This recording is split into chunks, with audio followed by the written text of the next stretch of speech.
Yeah.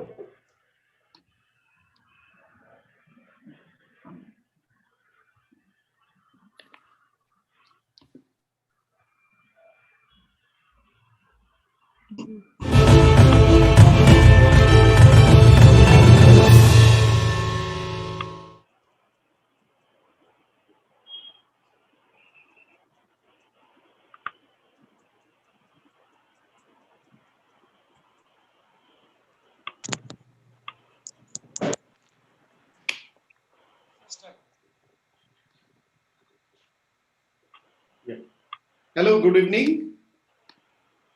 Alamin, we can. Okay. Hi, good evening. You're watching the Policy Times. Policy Times is India's media cum strategic think tank, which has been working in policy advocacy and development media.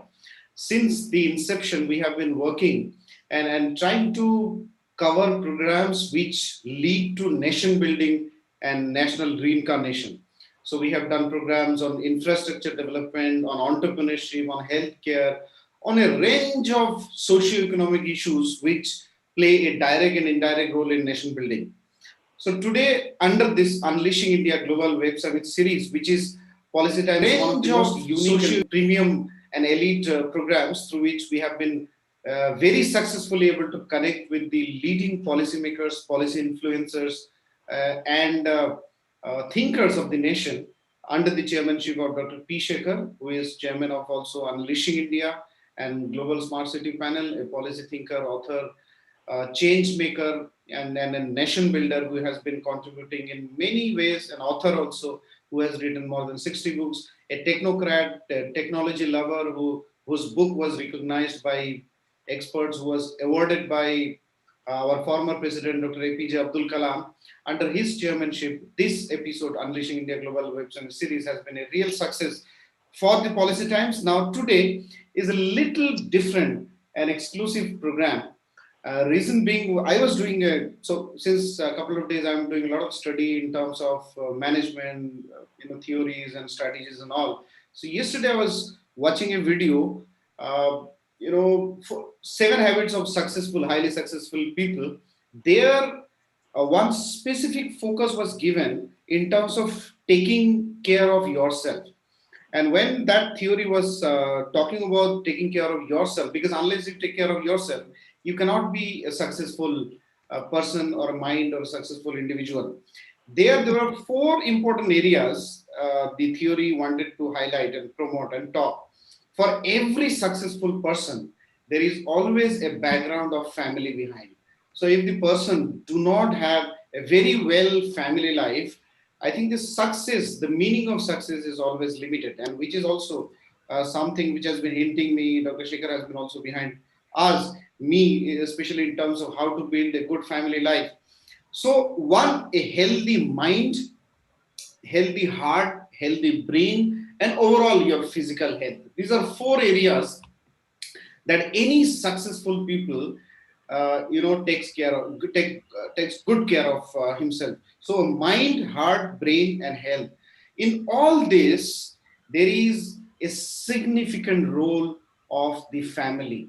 When we say, it is primarily husband and wife.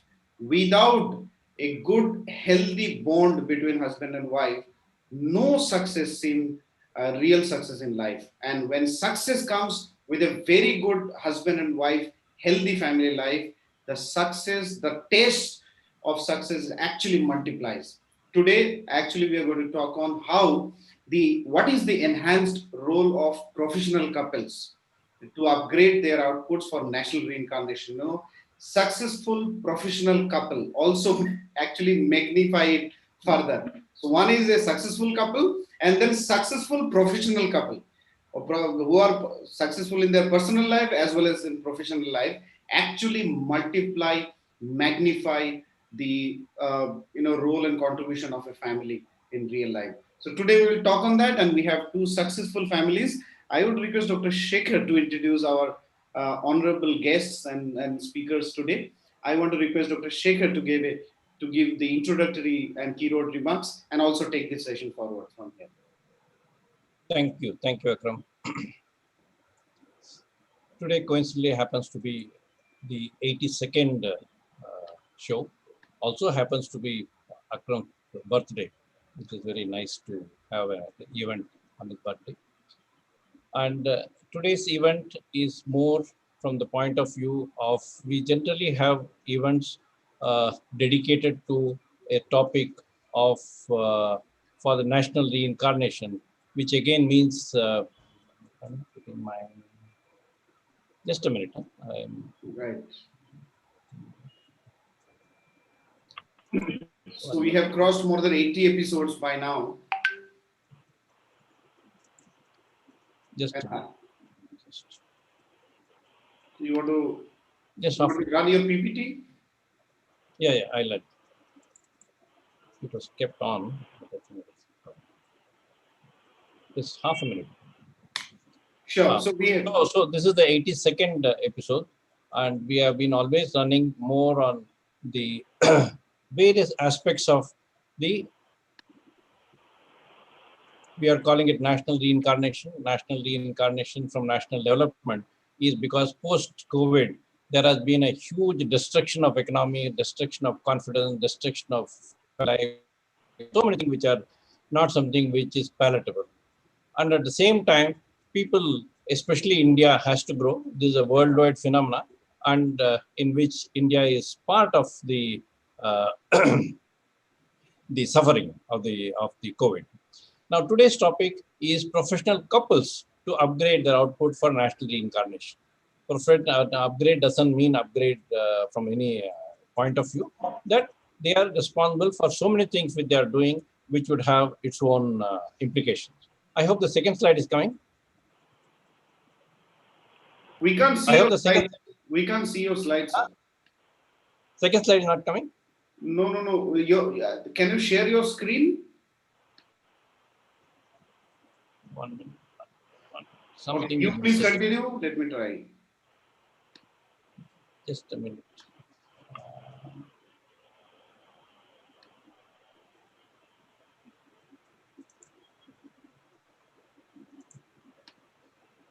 Okay, you want to share or else I am sharing?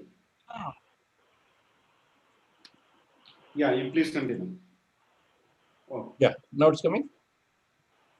It's coming from my screen, so you can continue.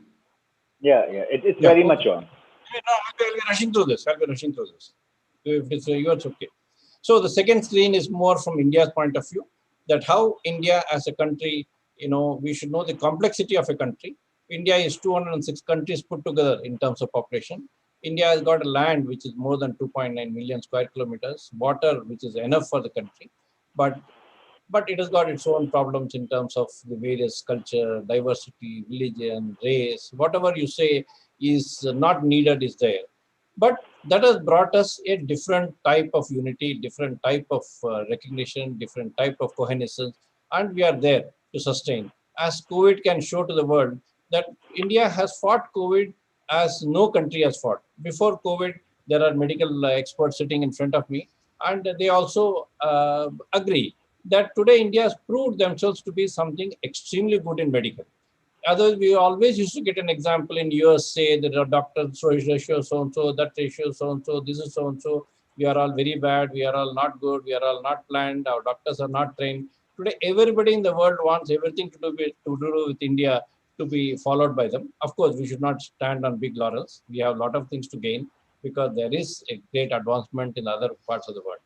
So from now on, next few slides I'll just rush through because I want to give maximum time to the people concerned. So please get to the other slides. I'll just keep talking. You can just take it out.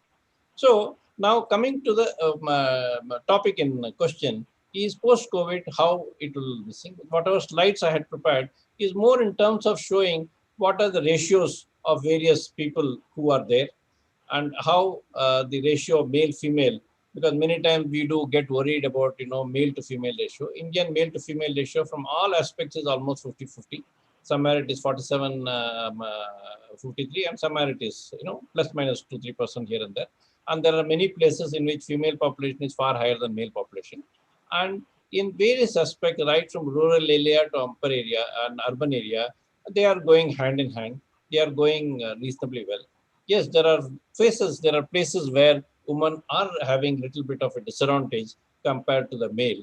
But The percentage is again something which can be taken care.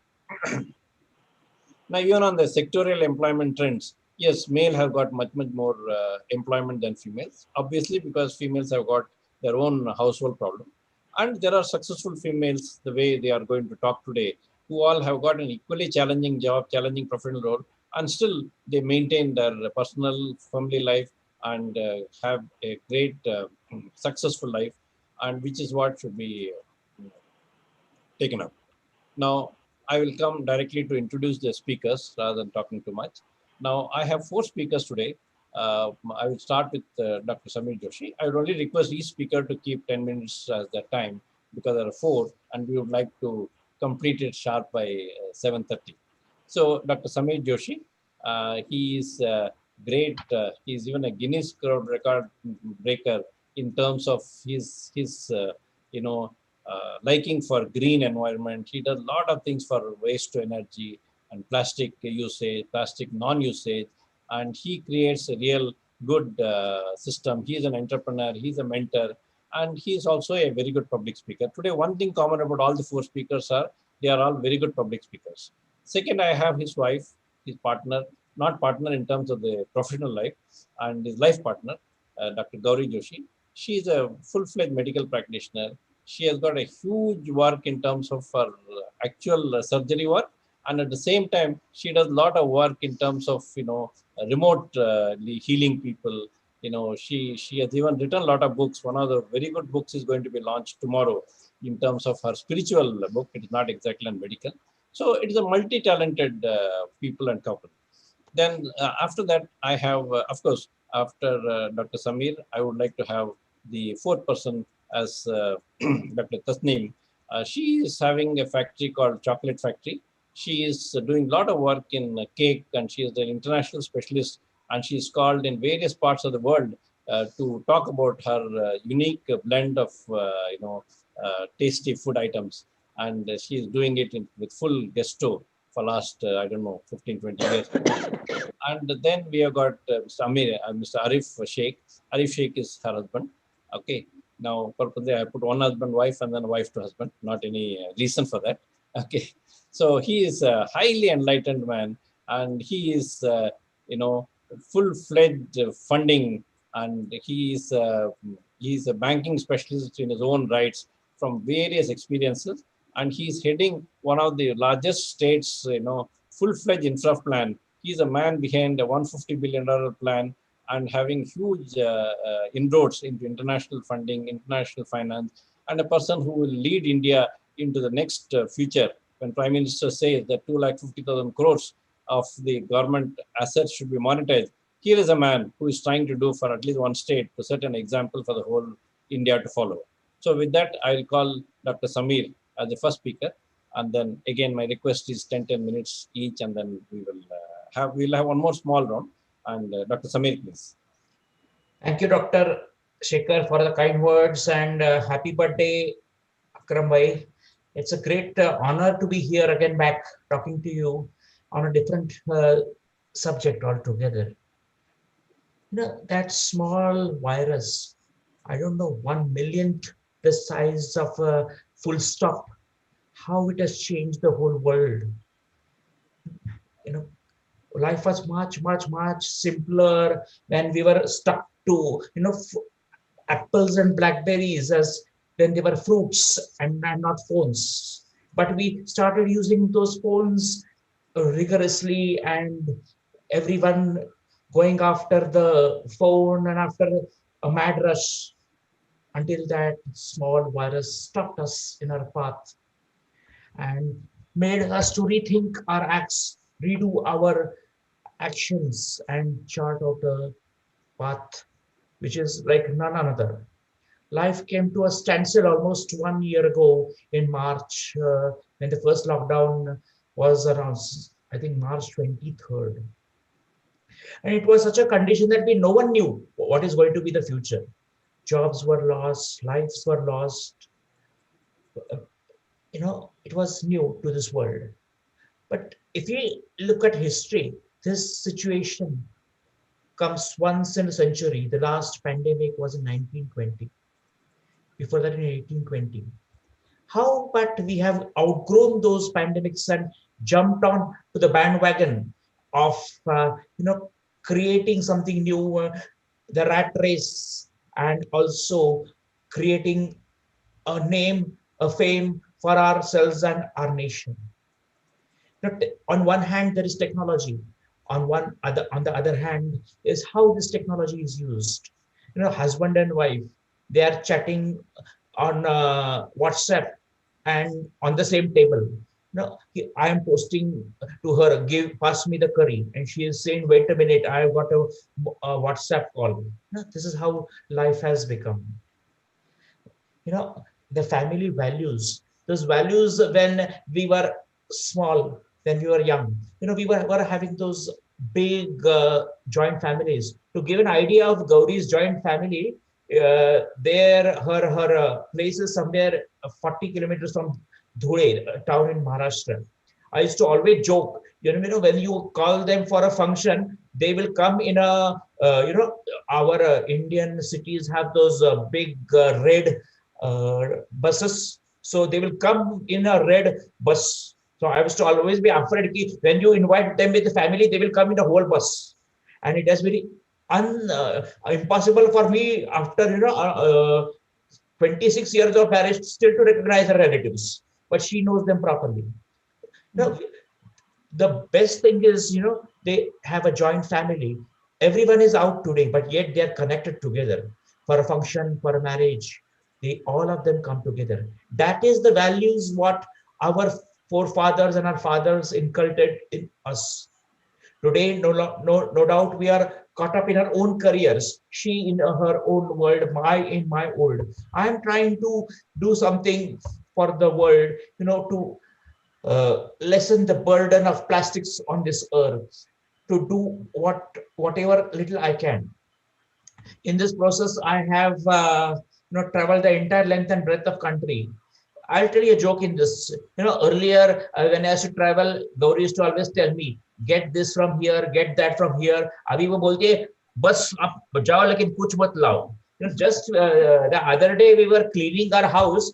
She found 20 shawls and equal number of bags. So that's how life has been. And suddenly there was this break when the pandemic came and all stopped. But it gave us the chance to connect together. We are running, running, running. And at the same time, as Dr. Akram, Dr. Shekhar said, that how do we balance those paths when we are at crossroads in life, making a career? They are at a path where our children are at their career, and we are also in perhaps our a big point in our career, and that career will take a shift. The first part of our life is to earn and learn. Then you to make a family, to have a, and then comes the most important part of balancing the family. You know, uh, as a family, how we unleash our potential. No doubt, it is not going to be a fairy tale always. She and me do fight. There is nothing to hide. But again, at the end of it, you have to see the larger picture and see how to have a balanced life. When she comes from home, she totally disconnects with her outside world and concentrate on the family. That is the beauty of the family life. One has to come to a point in life when one has to agree to disagree. Just leave those things ahead. How we work in our profession and at the same time try to balance our lives. Sunday evening, just sitting back in the house with your legs up and chatting. That is perhaps the best time spent together. Life is just run, run, run. What will be the what I see is what will be some of the basic points that I've listed down here to make a successful career as well as a successful married life, and guide our paths as we come from this pandemic. We have to have empathy. We have to have that listening skill. The self-awareness is always there, and it grows with time and as one matures. asking for help when needed. Positive talk about our lives, talk about what is happening at one hand, but keeping that positive attitude. Time management, what we have all learned, living in that moment. Life has much attractions and distractions, but that moment of life, which are the simple joys of life, constantly unlearning and learning in the new era, mastering your sleep, running after a job, running after a career, running after tensions, but sleep. I am one such person that, Gauri always shouts, you have anything but you keep on sleeping. I was asked once, what is your favorite pastime and your hobby? I said sleeping. That is, to get that sleep, that time with yourself. Most important, when you get up, understanding the people around you. How to then you present yourself to the world, how people perceive you and how you perceive those people. Mastering your thoughts, knowing when to shut up and listen to the other person.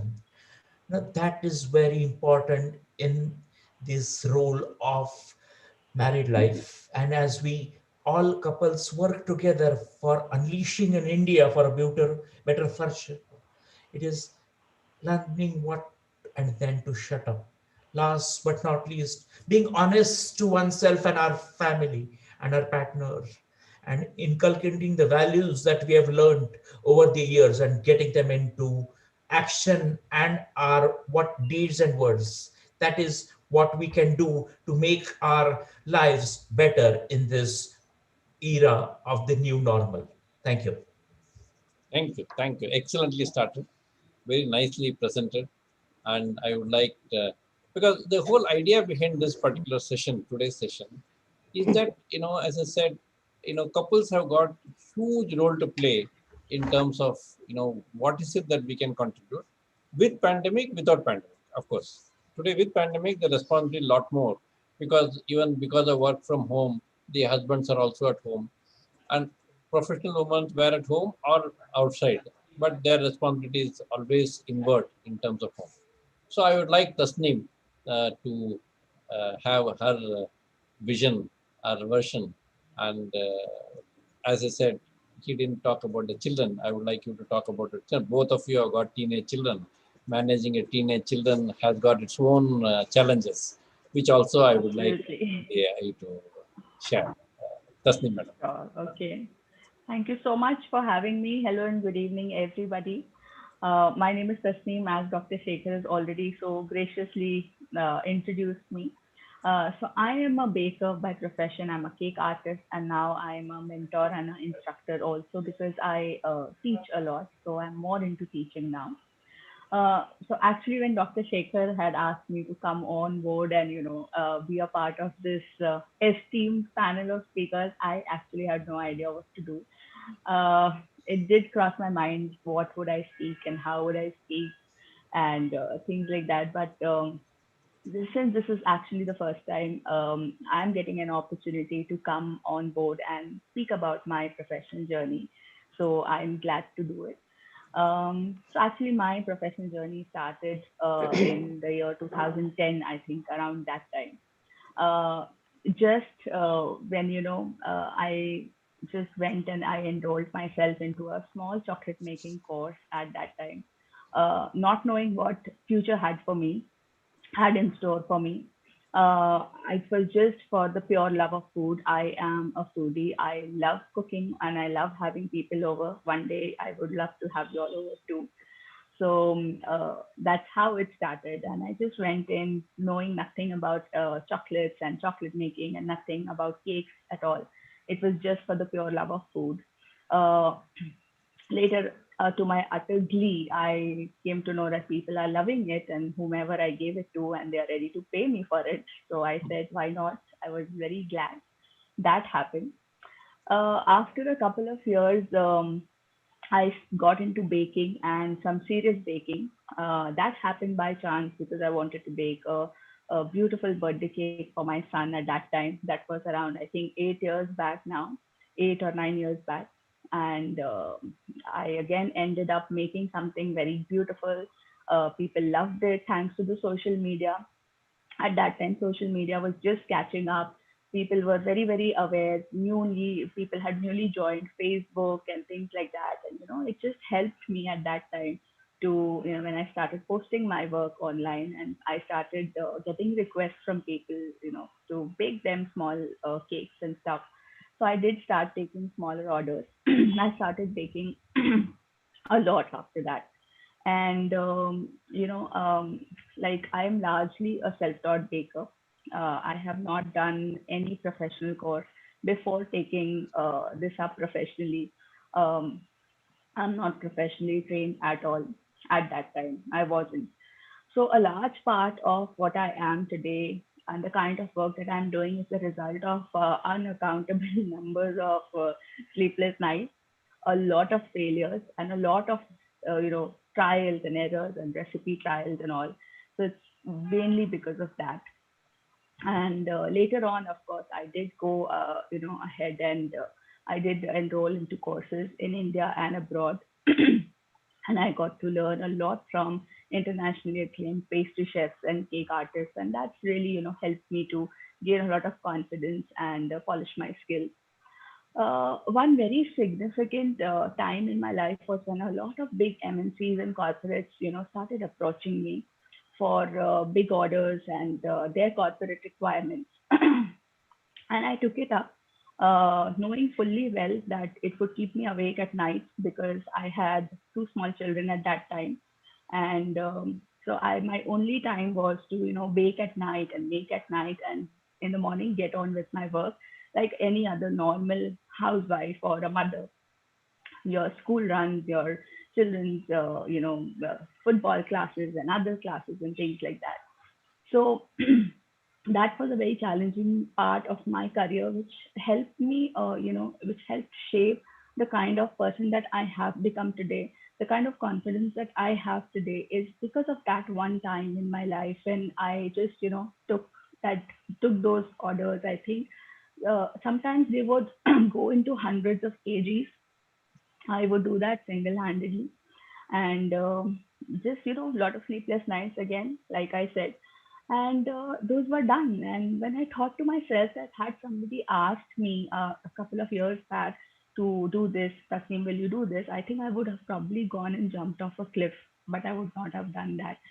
So how did I do that from a housewife and a homemaker to be playing a role of a small business owner, an entrepreneur, and being financially independent somewhat?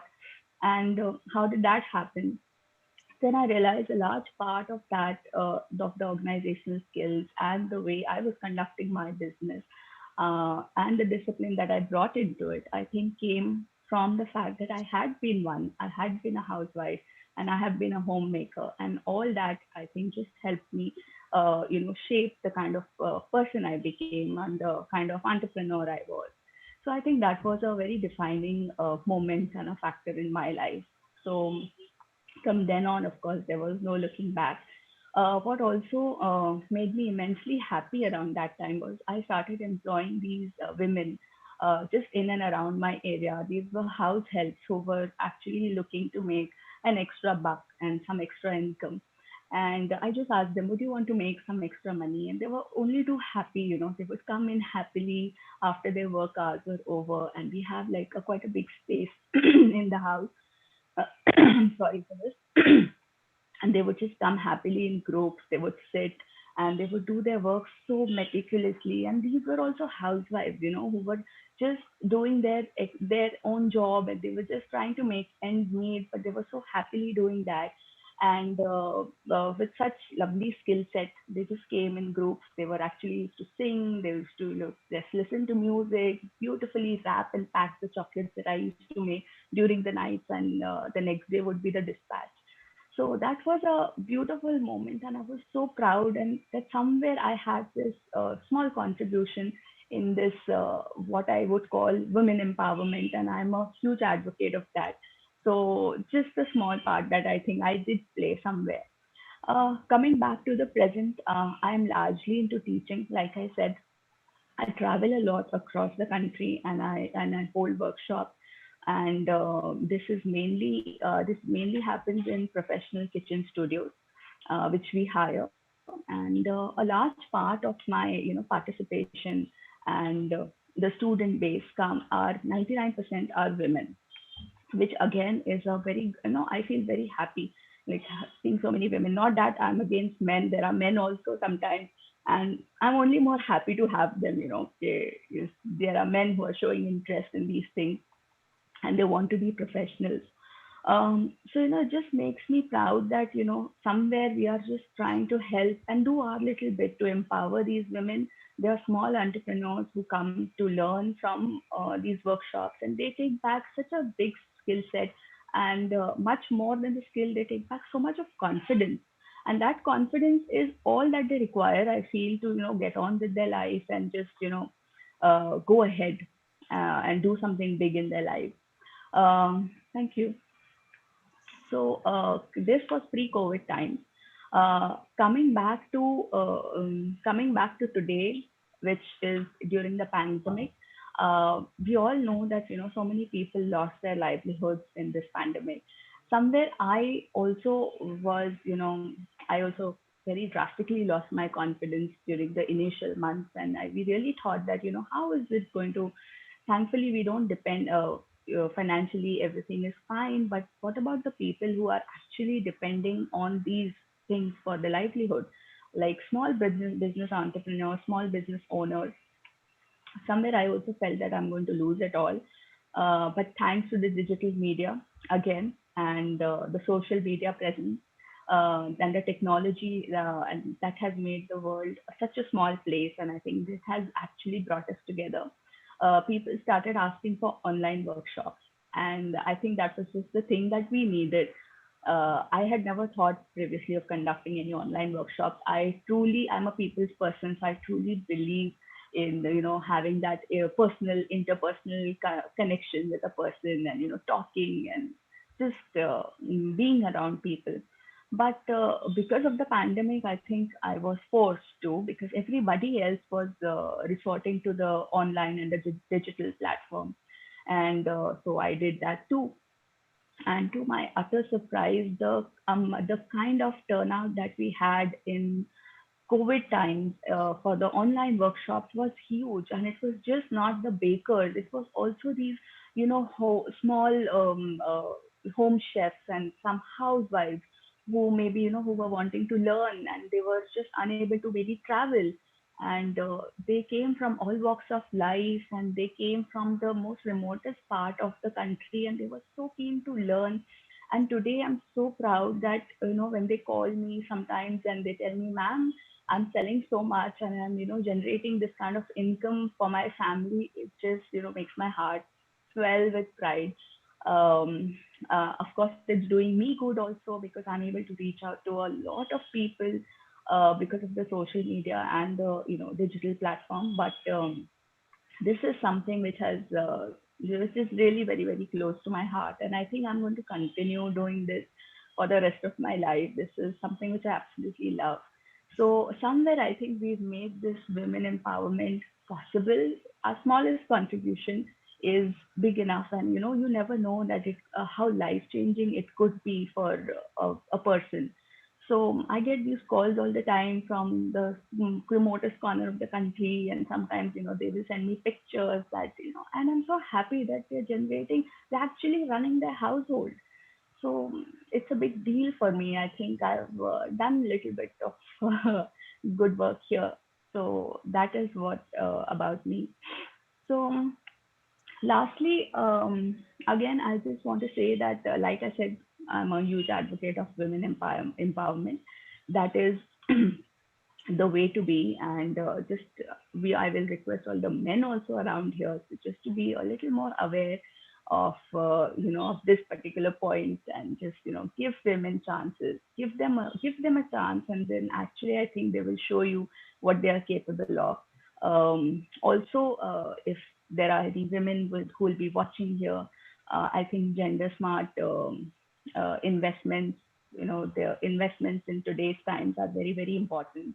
not only just earning money for your family. I think somewhere you need to take care of your savings or your investments. So I do sometimes tell them, I do tell my help also sometimes whenever she would talk to me about it. So I do tell them about saving smart and things like that. So just this, and before concluding, I think I just want to again come back to the thing that sometimes people do say housewife, like I've also said, and I'm very proud of the fact that I am a housewife, of course, and I've been a homemaker. And there are some women who sometimes just say, oh, you know what, I'm just a housewife and I want to do something. Like, you're already doing so much. You are a housewife. Do you know? Why do you think it's such a small deal? It's not a small deal. So all the women, especially the housewives, don't look, at your age as a barrier. It's never too late to follow your dreams. So if you're looking to restart your career, or if you just want to start a new career, this is the time to do it. This is the digital era. This is the best time to do it. Just go for it. Nothing can stop you. So today, even if like one woman gets inspired looking at this, or looking at us, Gauri, you and me, I think our purpose is solved. So this is all that I have to say, and I would just want to pass on the baton to you, Doctor Shekhar. Thank you. Very well said. You had a nice beginning, and the way you ended, that by professionalism, we should not feel that the housewife is something different or Absolutely. inferior. Yes. That's right.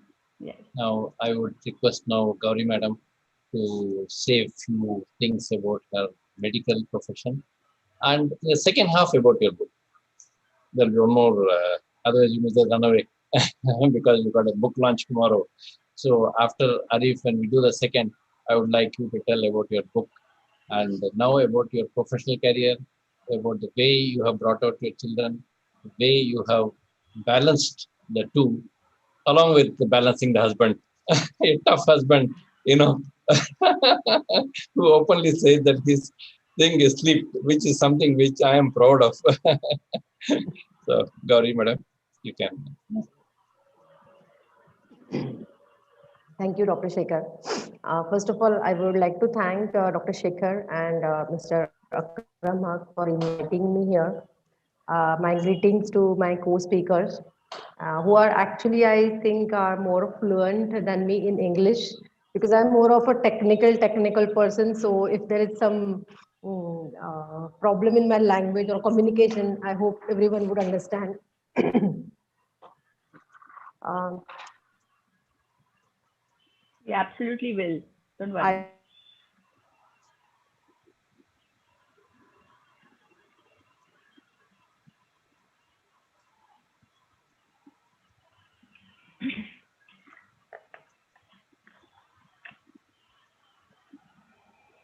I mean, this is a very different topic on which I started my practice. Married to she. I'll just change the network.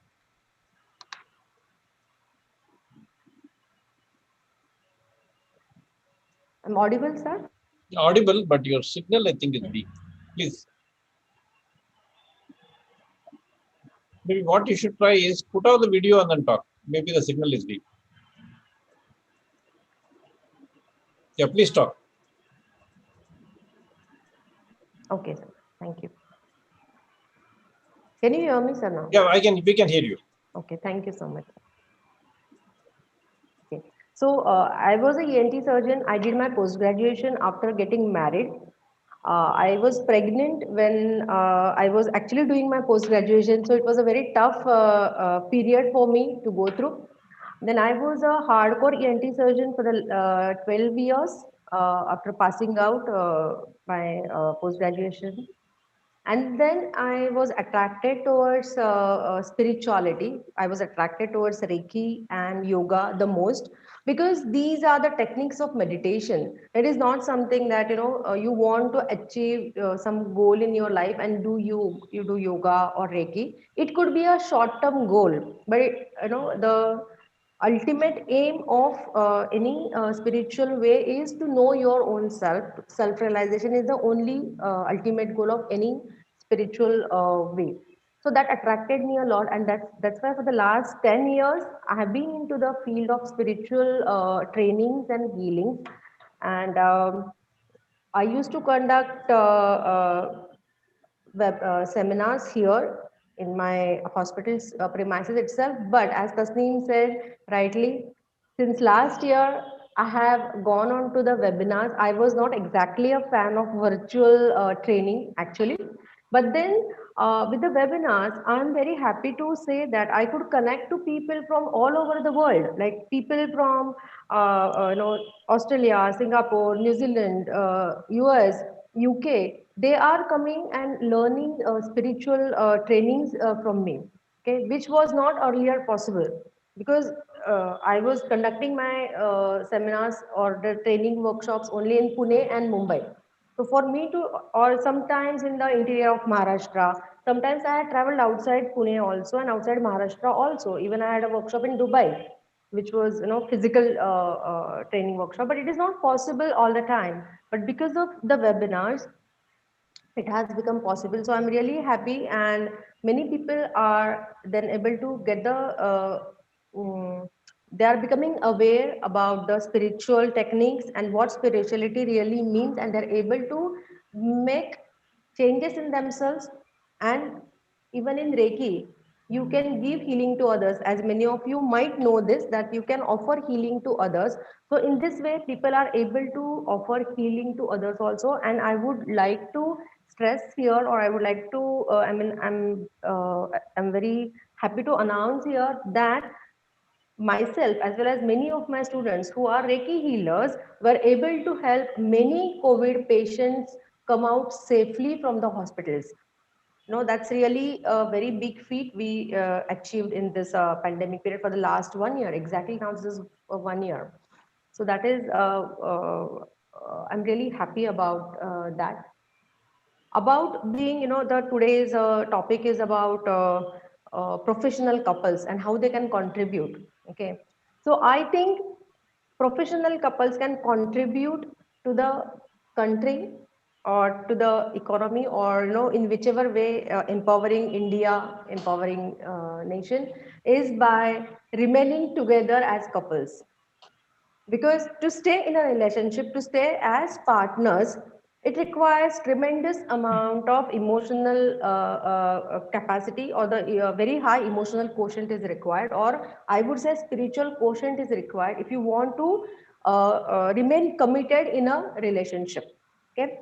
So to stay couples, I would advise people who are listening to me here, online audience also, that first of all, you should give space to your partner. Okay. Giving space, meaning what? There is a one quote by Aristotle. It says, it is the mark of an educated mind to be able to entertain a thought without accepting it. Actually, it means respect everyone's opinion, is what it means. So once you start respecting opinion of your partner, of your spouse, it is about giving him space. It is not just it means don't um, approve someone's actions, or don't ask someone ki, why are you doing this. Don't impose your opinions on your partner. Give respect to their opinion. I would just like to relate one example. There was a couple who came to me. Both were working, again they were professionals, and the wife got transferred in Mumbai, whereas they were staying in Pune till that point of time. Husband asked me, Madam, will she be able to manage her life there in Mumbai? All the stresses, as well as she has to manage her work also. I told this gentleman, I asked him, don't ask her, will you be able to manage? Ask her, dear, what do you desire? And she desired to explore. I told him, let her explore. I mean, she wants to explore, so let her do that. And it so happened that she went there, she started doing her job, and she was able to manage. She had to go through struggle, yes. But it so happened that after 1 year of this period, This man got transferred to Mumbai, which he wanted to get that since last 2 years, which he was not able to achieve. You know, he was trying for transfer. He's transferred to Mumbai even before his wife was got the job there. He got there. He got it there. And you know, when they came to meet me, they said, "Ma'am, because of you, we gave space to each other, and that is why we are happy today. We are not like, you know, that you allowed me to go, you did not allow me to go, or we are not in that mode. We accept each other and we respect each other." So basically, I would say to respect someone's opinion is to, you know, ask your partner, not sarcastically, but with sincerity in your mind, what do you desire, dear? And whatever the desire of your spouse be, support it with utter sincerity throughout, whatever may be the outcome of it. That is what I would suggest everyone must do. And another point that comes to my mind to stay as a couple is important is that um, let the partnership transform you and not trip you. Because when you are partners, it is, you know, when you enter into a partnership, in India, it is mostly through wedding, through marriage. That is how we enter the partnership. But whichever partnership we are entering into, it comes with responsibilities. And when responsibilities come, there is a lot of struggle. You know, there is a lot of emotional stresses one goes through. There could be annoyances, there could be disagreements, there could be fights or whatever, whatever. Okay, in this tough periods, you know, don't trip, don't go into the mode that, you know, this person is not good for me, or why did I get into this partnership. Don't do that, you know. First of all, ask yourself, what is making me emotionally distressed, is what one should do as a partner. What is making me distressed? And the answer would be that I am getting distressed because I am not accepting the partner who I have as a partner, or I'm not accepting the family who is around me as my family, and that is the reason I'm getting distressed. I'm comparing my family or my spouse with someone else, that he should be like this or he should be like that. So that should be stopped, and that is when you can start transforming yourself. You know, you can become more accepting towards your partner, and once you start becoming accepting, you will transform and not trip in the married life.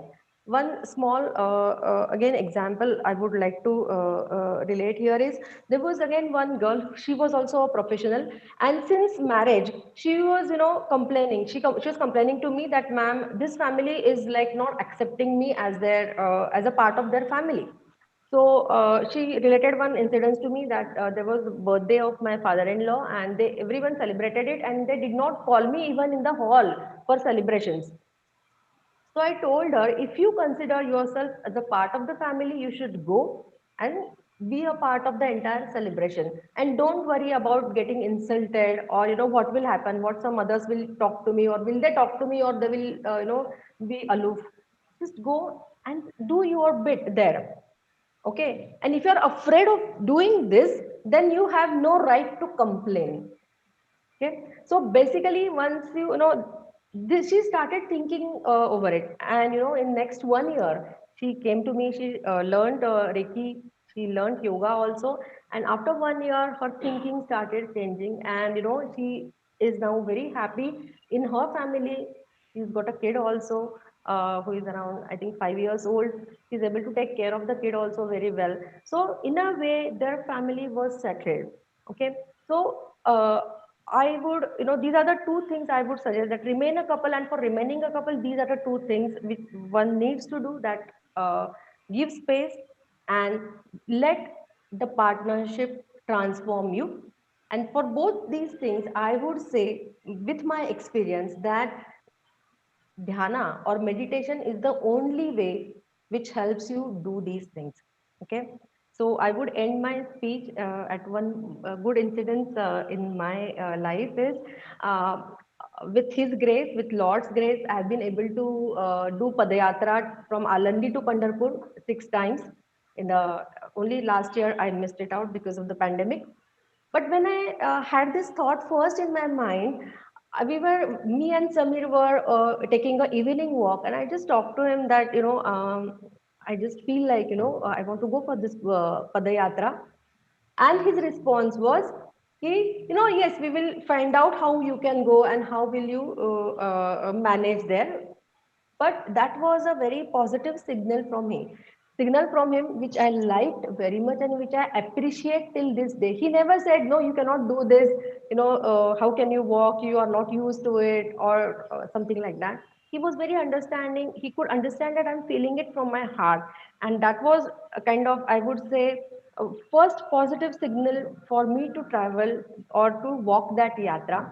And I thank Samir for that very much from the bottom of my heart. As well as I would like to tell one thing here. When I started my journey into spirituality, Samir was the only person who supported me wholeheartedly. Okay, entire world was like, are you mad? You are a doctor, you are earning in lakhs and you want to go in this field. But Samir was the only person who said, no, if you want to do this, you explore it. Okay, and I really would like to tell every partner that, give your partner space to explore themselves, what they like, what they enjoy in life, and that will make you remain a couple. And as a couple, you can empower this country, because if you are a positive minded individuals yourselves, you can make others also positive minded.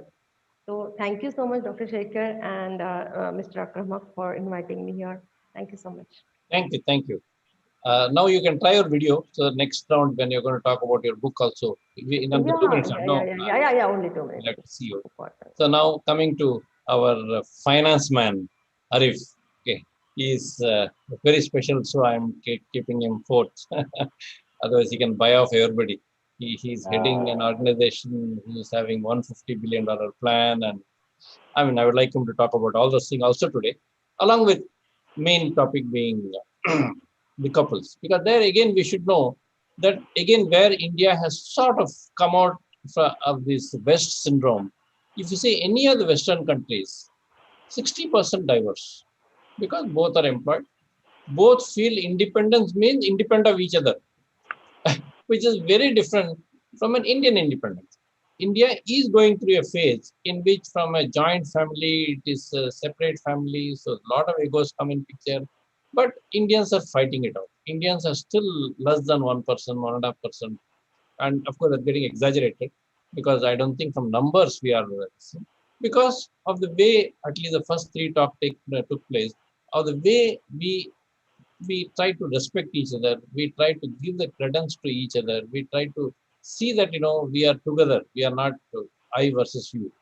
And I would like Arif to have his say little about his professional and more about the way he contributes to the family, he contributes to the upbringing, and when Naslim is away, how he takes care of the children, and whatever way he can present. Arif. Thank you so much. Thank you so much, Dr. Shekhar, for having me on your talk show.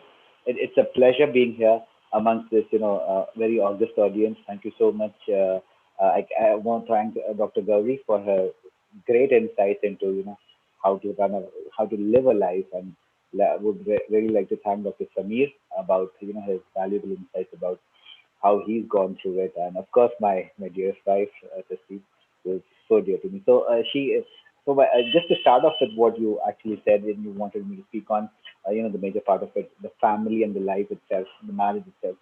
So I actually, it's my firm belief that we've had a arranged marriage in India. We have a joint family system where we stay together. It has massive amounts of pros, also some amount of cons, if at all you look at it in that direction. But then the whole idea about when you get married is give your partner respect, learn to respect the partner, like how Dr. Gauri also says, respect, give space.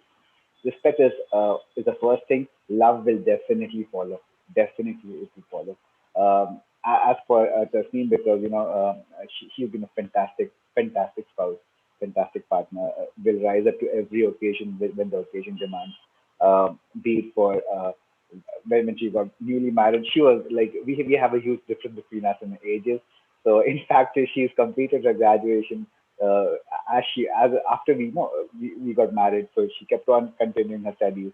That was a wonderful thing, and she did see to that she finishes the graduation. She, in fact, also kind of, she enrolled herself for some different higher courses also. But she's a wonderful lady. In fact, I would uh, go as far as to say that I am what I am because she's in my life. I have no hesitation in saying that. We call it, it's a very beautiful word in Urdu, it's called Sharir Ke Hayat, your life partner. So that is what she actually is to me. Um, just a brief introduction about my own self. I'm a thorough Bombay, born and brought up in Bombay lad. So as you see now Mumbai, of course, but of course when I graduated, when I was born, it was Bombay. That's why I use the word. Otherwise, thoroughly a Mumbai lad. Normal things, how life progresses. We have, if the child is doing well in 10th standard, you take up science. If you've done well enough, you take up engineering. So that's how I finished my engineering. I'm an electronics engineer. Thereafter, of course, things were looking, still brighter. So you do your MBA. I have an MBA focused in finance. And then, of course, joined up the financial sector. And then it's been a long journey ever since then. So fantastic journey for me. I have nothing, no regrets, nothing to complain of. Have worked for one of the finest corporates in the world. To start off with my job, my first job after my engineering, my campus job, what they call it, was with Hewlett Packard. That's an American company. So I had my days with that company, learned a great lot of things, great lot of things. After that, of course, the MBA happened, and then finally got into the financial sector, worked with leading fund houses of the country. In fact, my last assignment, I was heading a private equity fund from SBI, the first one, and then thereafter now in TNI FMC. TNI FMC is India's first government promoted PTP asset manager. That's how we introduce ourselves. Very ESG focused, and we are here to make a huge difference in the for the country in the country. Uh, I would just like to kind of take a step back and tell you what TNIFMC actually does. So we have two funds where we are trying to raise money. The first one being the infrastructure fund. The second one is the affordable housing fund. These are the two things which I believe India really is in need of today. The Honorable Finance Minister Nirmala Sitaraman ji has done a wonderful job this year. The budget has given huge amount of impetus to infrastructure, which was actually the need of the hour, as we see, because infrastructure is uh, is a thing which has got a huge multiplier effect. So, for example, if there are roads getting made, there are airports getting made, there are dams getting made. So obviously, the steel companies come into motion, the cement companies come into motion. There's a huge requirement for labor, engineers. The entire economy starts, gets a kickstart. So kudos to the government. Madam has done a fantastic job in announcing the infrastructure budget, the impetus in the infrastructure budget. In fact, this year the outlay on infrastructure itself is 5.5 lakh crore, which is 34% higher than the previous year, which is a huge number. Now, India itself, under the able or leadership of our PM Modi Sahab, he visionary is the only word that I can call him. We have developed the national infrastructure pipeline. This is a 111 lakh crore pipeline. It's a huge pipeline, and we are finding out ways to kind of get ahead full steam with that idea. It's a lovely pipeline, like 1.4 trillion. That means the kind of activity and the kickstart which we give to the economy is humongous. Needless to say that we in TNIFMC, that's my company, Tamil Nadu Infrastructure Fund Management Corporation.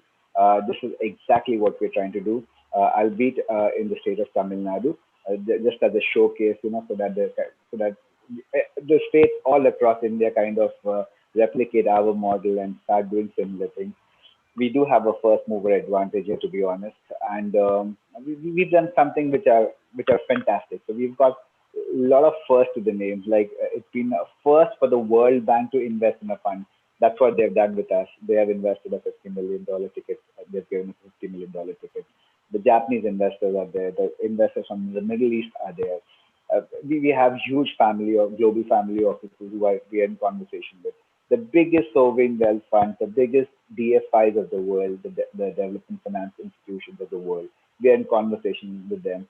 They love our idea. They are absolutely in love with our idea, with the structure which we've made. They're there to completely support us. I'm going to kind of intersperse my talk, my speech with professional as well as personal, as Dr. Shekhar rightly wanted me to do. So of course, I just introduced my wife, who's also on this panel. We have two sons. Of course, the elder one is he's into engineering, and the younger one is in class 10.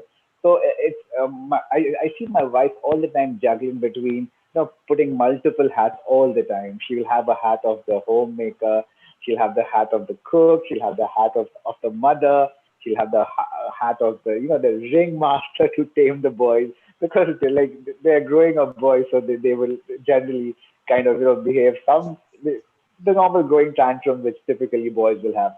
So I see her continuously juggling between all those hats throughout the day.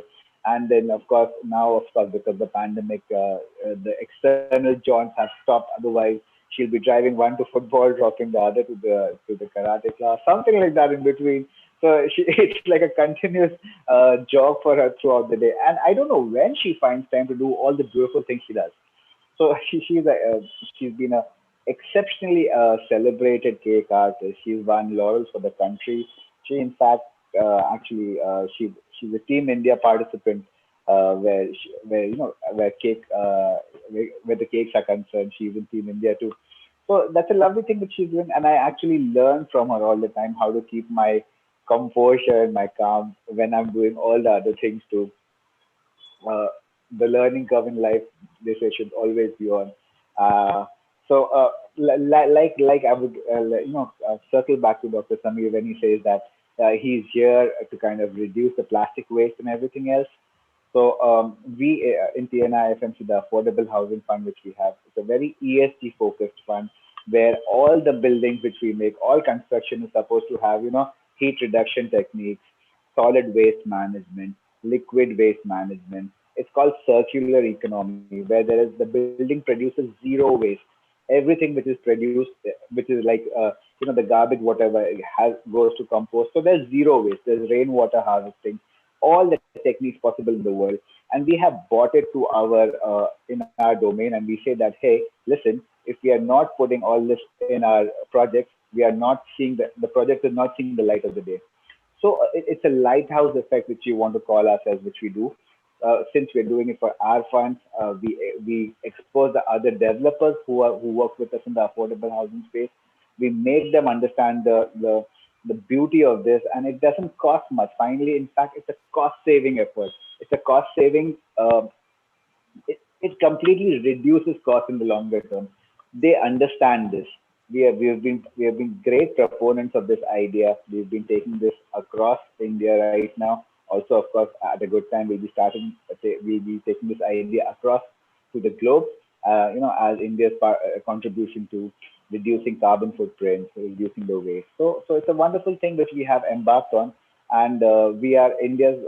In fact, we're the only borrower in the country, the asset manager in the country, who has come up with this ESGMS, it's called ESG Management System, which the World Bank has put its stamp of approval. That's the reason they have invested their monies with us. So, now, all in all, a wonderful journey until now. Family is, of course, very important. I have been lucky to be born and brought up in a very a beautiful family. In fact, my father is from we belong to Bombay, Mumbai. Father's grandfather from Bombay. My maternal grandfather is also from Mumbai. Uh, my father's from the civil services though. So we've seen how typically family values go to create and mold children. It's so important that the children will not only form habits by the things you tell them. They will obviously look up to the elders in the house, and they're just going to mimic it like monkeys. Okay, throughout their growing years, whatever they inculcate is only by observation. It's not by what you tell them. It's what they observe and they learn. So these are some points which came to my mind. I just thought of sharing them with you, Dr. Shekhar. I think I'm going to finally just make a Yeah. stop here. Thank you. Thank you. Thanks so much. You're an excellent job. Just like in a life, you're going between you, your wife, your children, same way, your profession, your personal. So nice. So nice. Now, anyway, we have sort of run out of time. So I would like Gauri to talk a little about her books and then 1 minute for all, and then we'll close. Gauri madam, can you talk about your 2 minutes about your book and your, which is going to be launched tomorrow?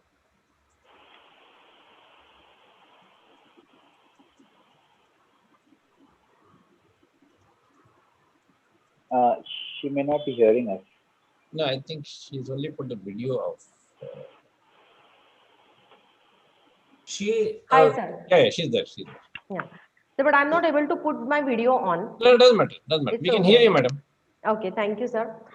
Sir, you were asking to talk about, few Your words book about the launch, book. book Yes, launch, and then book we are going to launch. Yes, conclude yes, book with launch. one See, minute. basically, this my book's name is From Call to Krishna. This is a collection of my discourses which I've been giving once in a month for the last 8 years. A select few are here in this, in which I have given some good exercises, small exercises, which everyone can try in their day-to-day life, which are not very difficult, and they can do it and become a feel the changes in themselves. And the philosophy behind the name trunk call to Krishna is very simple.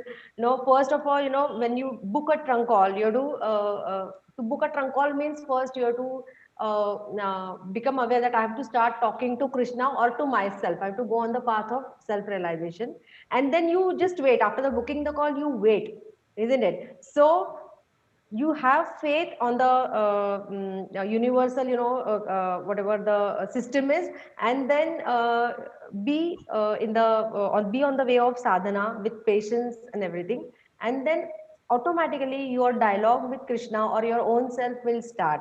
Okay, I am just a operator, I'm just a medium in this book.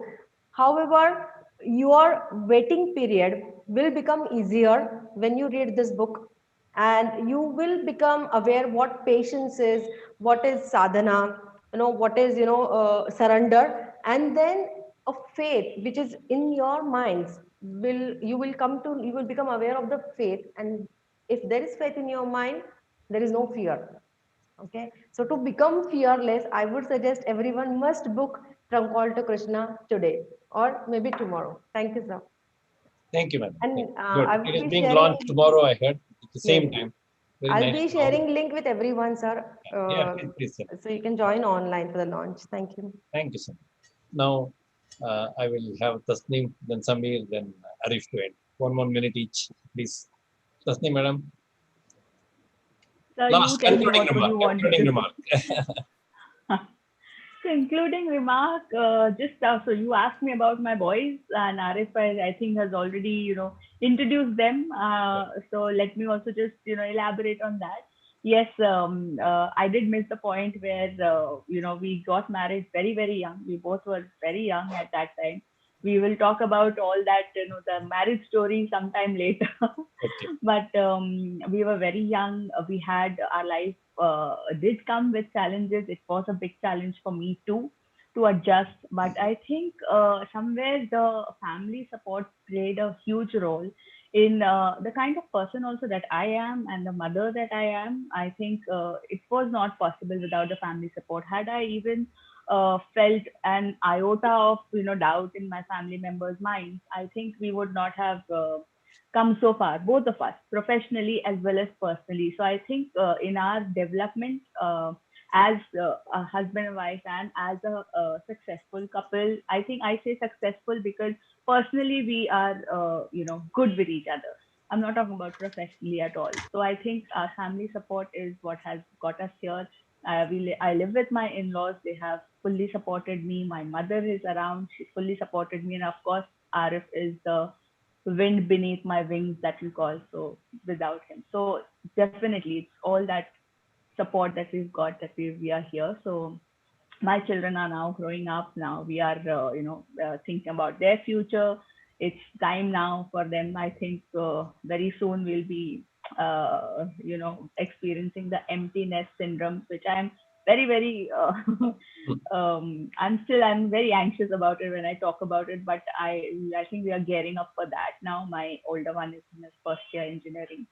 My younger one is still planning to clear his 10th standard. So I think we are at that juncture now, but just happy where we are. I think we are quite happy. Thank you. Dr. Samir, you are. It's gone. Dr. Samir? I'll call him or what? Yeah. Just, or Arif, you can finish, then he can come. Arif, yes, come, yes. I request Arif to please continue and then I'll summarize. Yeah, Arif, yeah. The concluding remarks from my side would be I would love to see Bharat become Atmanirbhar, like our Honorable Prime Minister wants. This is my earnest, it's a clarion call by the nation. We need to rise up. The pandemic has hit us really bad. People have lost lives, people have lost livelihoods. It's time for us to kind of, regroup, um, set a vision, set a target, be true to ourselves, work for the nation, take it to greatest heights possible. We deserve our place under the sun. Our time is now. This is our time. Mera Bharat Mahan. Jai Hind. Thank you, thank you. Samir ji?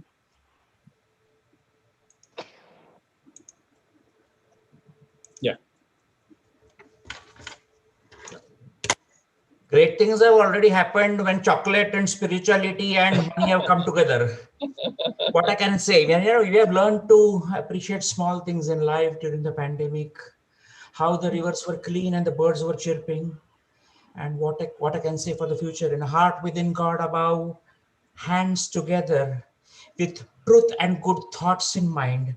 Let us create an India where smart couples make an India more exciting and brilliant than our past. Thank you. Thank you, thank you. Just to give a last concluding remark. See, why this topic, even though it looks slightly out of place when we talk of national reincarnation, is because you reincarnate and we only see diverse couples. All children seeing, which is if you go to USA, many of your friends, you can't even ask about their parent because they are staying with somebody who is neither the mother nor the father. Not everybody. But percentages are very huge and very dreadful. 30%, 40%, 60% couples getting divorced, all because of professionalism. Why the word professional? Okay, in the other system, woman was subjugated. Whatever we may say, poor woman had to be a subservient person. But the woman, the moment she comes to a professional, she demands her right. Male doesn't want to give it. And there is a clash. India has somehow getting over the whole pangs of, how to respect and command respect. One to demand respect, one is to command respect. Today, we are in the balancing act. I would still not say that we have crossed the video. I hope we don't go down in terms of, in terms of going up in terms of diverse issues. Okay. So today still we have got very reasonably small number and many of them are highly circumstantial. Okay. So that being a case, professional couples make our life very good, make the children's life very good, make the future very good, make the India, like Arif said, the Atman, whatever prosperity we are getting. What is prosperity without happiness index? Happiness index is one of the things which I cover in all my books. One chapter I write on happiness index. Happiness index comes with a happy family. Happy family comes with a happy couples. So with that, I will also thank all the four good speakers and let the audience see how well the couples can play a great role for India's growth. Thank you so much.